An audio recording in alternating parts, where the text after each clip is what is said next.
దుష్టులను చూచి మచ్చరపడకము, వారి సహవాసము కోరకము. వారి హృదయము బలాత్కారము చేయు యోచించును. వారి పెదవులు కీడును గూర్చి మాట్లాడును. జ్ఞానము వలన ఇల్లు కట్టబడును, వివేచన వలన అది స్థిరపరచబడును.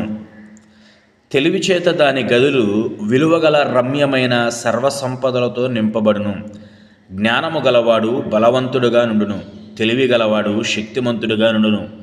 వివేకము గల న్యాయకుడవై యుద్ధము చేయుము. ఆలోచన చెప్పువారు అనేకులు ఉనుట రక్షణకరము. మూర్ఖునికి జ్ఞానము అందదు, గుమ్మమునొద్ద అట్టివాడు మౌనులై యుందురు.